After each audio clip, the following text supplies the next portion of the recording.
a retelling of a story of Ngāti Whātua Ōrākei, Book 1, retold by Taiaha Hawke and Tamsin Hanley.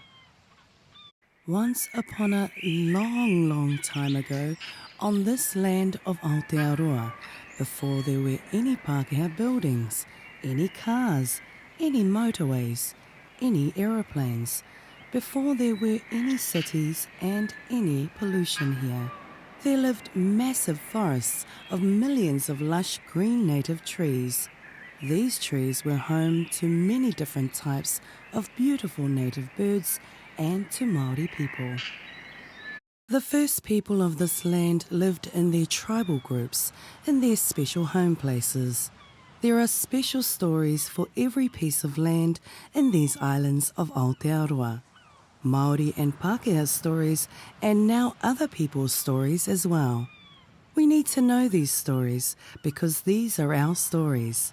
They tell us who we are and who we might be.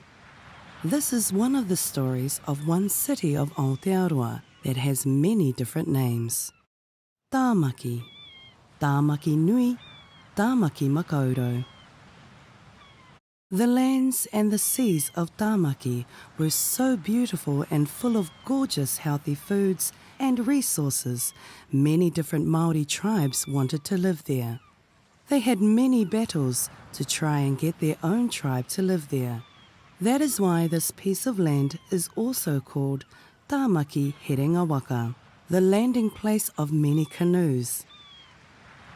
Ngāti Whātua Ōrākei have been fishing the glittering harbours of the Waitematā and the Manukau, gardening the fertile lands and 48 volcanic cones, many that have been thriving pa and villages here for hundreds of years. Ngāti Whātua Ōrākei descended from Ngāti Whātua Nuitonu, a large tribe of Māori that descend from the Mahuhu ki te rangi waka which landed at Pautō and Kawerua in the wider Taitokero tribal area hundreds of years ago. An important ancestor for Ngāti Whātua is Tuperiri.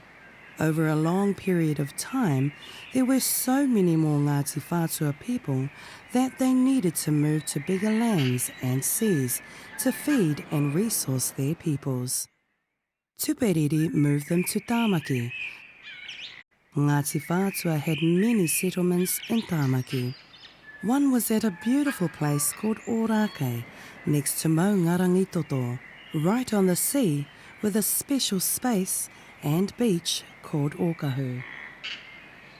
When Pakeha people first arrived in Aotearoa, Pakeha brought many changes to the Māori world, just as Māori people brought many changes to the Pakeha world. Lots of fantastic changes, but some terrible changes too. Some Pakeha were respectful of Māori things, and some were not. In 60 years, Pakeha diseases and the use of the musket gun in battles had somewhat weakened the people of Ngāti Whātua Ōrākei, their past strength and hold on their lands.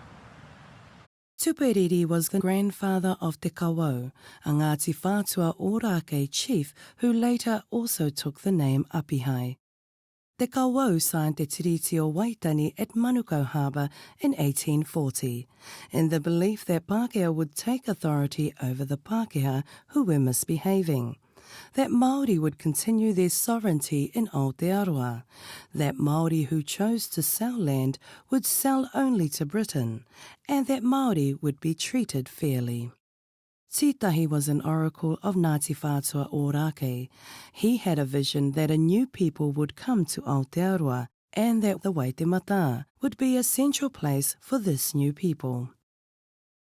In honour of this vision, Te Kawau invited Governor Hobson to establish a Pakeha village on some of the lands near the Waitematā, in the belief of a prosperous, fair and reciprocal trading relationship with Pakeha people and some protection from the musket wars. Hobson called this village Auckland after his British patron, Lord Auckland, who has never been there. Ngāti Whātua Ōrākei then allowed Governor Hobson to settle on a massive piece of their lands. Hobson only gave a very small amount of money to Ngāti Whātua Ōrākei. Governor Hobson then went and resold that same land to Pakeha settlers wanting land to live on for a lot more money. This happened over and over again, which is how the city of Tamaki grew so big so quickly, with no money or acknowledgement coming back to Ngāti Whātua Ōrākei. This was unfair and dishonourable to Ngāti Whātua Ōrākei.